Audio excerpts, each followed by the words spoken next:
Nagkakape ako. Paubos na nga yung kape ko eh. Wala kasi akong data kaya nagbibideo na lang ako. Hanapan ko ng paraan mamaya. Sa halik na sa pagkain mapunta. Salud na lang kung mayroon. Ang Diyos naman ay mapamaraan eh. Yan naman ang kumitilo sa lahat ng bagay eh. Hindi ko alam kung ano pero kamusta na kayo no?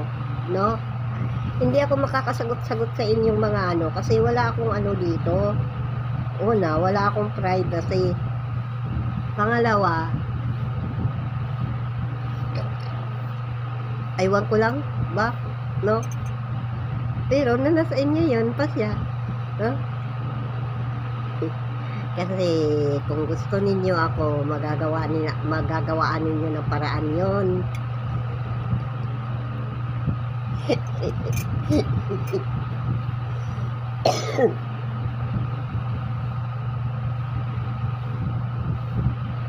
Hindi lang naman kasi sa isang bagay masaya ang tao. Hindi sa mukbang, hindi rin sa bingbang, hindi sa mga bagay na nakikita ng mga mata. Kung hindi, nakikita sa spiritual na pamumuhay. Una, si Lord muna. Bagawa yung mga bagay na yun. Kung ano inuutos ng Panginoon, yun ang gagawin. Yun ang tamang gawin. Kaya easy lang kayo, dyan lang kayo. Maghintay lang kayo sa sunod pang mga palabas, no? Maghihintay lang kayo sa sunod pang mga araw, sa sunod na mga video, at sa susunod pa hanggang magtagumpay, no? Hindi ako magpapatagumpay doon kung hindi si Lord. Tandaan natin mga kaibigan, kapatid o anuman, tayo po ang nagpapasya, tayo ang nagbabalak, tayo ang gumagawa, pero sinong nagpapatupad? Hindi tayo, kundi ang Panginoon. Siya ang nagpapatupad sa lahat natin mga binabalak, sa lahat nating mga pasya. Kung taliwas na doon, iba na ang nagpapasya doon, hindi na ang Diyos. Kaya napapahamak ang tao sa padalos-dalos niyang mga desisyon. Kasi mayroon ibang nagpapasya sa ating sarili. Hindi tayo po, hindi tayo. Ang Diyos ang nagpapatupad sa lahat natin mga binabalak. Kasi nakasulat yun sa Biblia. Hindi ikaw, hindi sila, hindi ako, kundi ang Panginoon ang nagpapasya doon.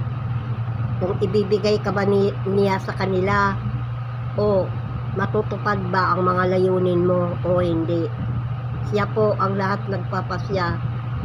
At hindi sa ngayon o sa tamang panahon. O hindi man bukas sa tamang mga panahon. Kasi nakasulat yun sa tamang panahon.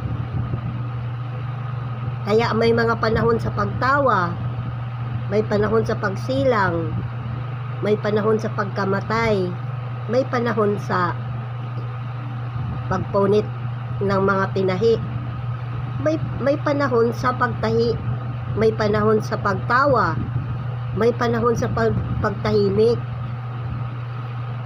may panahon sa pag-ipon ng bato, may panahon din sa paghiwalay nito. Ang lahat ay nakaangkot sa salita ng Diyos. Hindi tayo po ang nagpapasya, tandaan ninyo ang Diyos ang nagpapasya, ngunit tayo ang nagbabalak, tayo po ang pero ang Diyos ang nagpapatupad. Pag hindi pa dumarating, hindi pa niya pinanghintulutan yun. Pero pag nangyayari lahat, smooth ang lahat, perfect ang lahat. Kaya tandaan ninyo yan, yung mga nagawa ninyo, hindi yun galing sa inyo. Dalawa lang ang patutunguhan doon. Kung hindi ang dyablo, ang Diyos po ang nagpapatupad sa lahat. kahit gawa pa ng anumang bagay yun. Natatawa lang nga ako sa mga bla bla bla sa social media eh. Hindi nila alam yun. Kasi hindi nagbabasa ng Biblia. Pero ang lahat ng mga lingkod ng Diyos at anak ng Diyos, alam nila ang katotohanan, ang totoo at hindi. At bakit ako galit sa mga taong gumagawa na lapastangan sa akin? Oh, paglapastangan yun, hindi yun pag-ibig. Kung pag-ibig man yun, hindi gumagawa ng kalukuhan sa kakanya, ano? Hindi gumagawa ng kalukuhan, gumagawa ng tama. Kung ano siya, dapat matagal na ninyong kilala yun eh. Kasi ilang taon na tayo, oh, hindi pa natapos ang lockdown nun, oh, ilang taon na ang lockdown, ha? Hindi pa tapos ang lockdown nun, na nakilala ko kayo. Kasi ang kaano ko noon, ang paglalaro lang, kasi wala ang ibang ginagawa kundi maglalaro. Oh, sa paglalaro ako'y famous. Oh, famous ako sa lahat ng laro.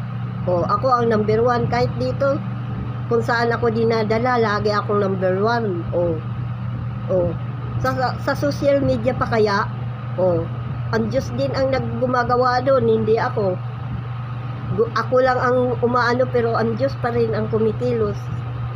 Kasi lingkod ako ng Diyos, anak ako ng Diyos. Oh.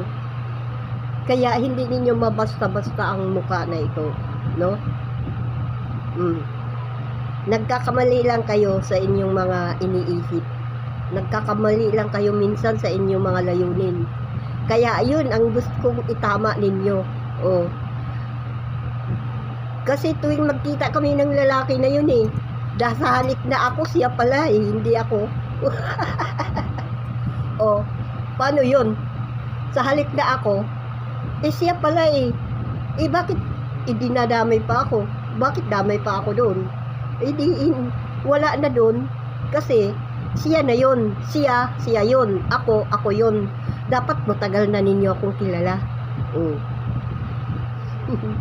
Wala pa ako doon sa noon ha. Wala pa ako sa noon. Kilala na kita. Sa TikTok pa lang ako noon. At ilan ang followers ko noon? Ha? 7,000 yun. Oh. Yung 7,000 na yun, nawala yung yung binakaw yung cellphone ko noon. 3 linggo ako hindi nakapag-TikTok. Nung bumalik ako sa TikTok, nawala na yung mga followers ko. Kinuha na. Oh. Ilan na lang ang natitira na mga followers ko noon? 200 na lang. 250 na lang ang natira. Sa 7,000 mahigit. Sa 7,000k, 200 na lang ang natitira ng mga followers ko. Oh, nawala na ang karamihan. Tapos nagsimula ako uli. Nung nagsimula ako uli, oh, hanggang ngayon ito na yun. Hanggang sa Facebook ko, nag 5,000k na. 5,200. Hanggang ngayon 5,200, pero famous naman ako sa lahat ng bagay. Ayaw ko na sana ipagpapatuloy, kaya tingnan mo, wala akong gumagawa, hindi ako ang gumagawa, ang Diyos pa rin. Kasi umaasa ako sa Diyos. Kasi anak ako ng Diyos. Yun lang. Kaya kung gusto ninyo mabago ang lahat, dapat kasi kinikilala ninyo ako eh. Pinapanood ninyo yung mga video ko, nandyan lang kayo. Pero hindi eh. Biglang nawala, biglang sumulpot, parang kabuti, ganon. Tapos may tangay-tangay pa, may mga hila-hila pa na kung ano-ano, mga abubot. May mga basura pang dala-dala. Oh, paano yon? Hindi tama naman yun, di ba? Kaya ako nagalit. Sa halik nung Facebook pa, sa ano pa, dapat na yun. Kasi nagsisimula pa lang ako nun sa isa kong page eh.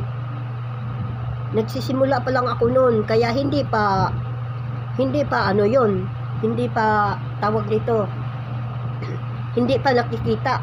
Kasi nagsisimula pa lang ako noon eh. Oh. Ngayon, kita na ninyo.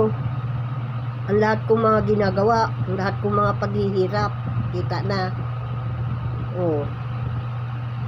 Kaya, dapat ayusin naman ninyo yung buhay nyo. Saan ang inyong totoong pamilya? Oh. Yung totoong kasama sa bahay. Hindi kung ano-ano, nakikita ko. Nakikita ko kayo sa malayo. Kahit malayo, nakikita ko kayo, no? Thank you sa inyo. God bless.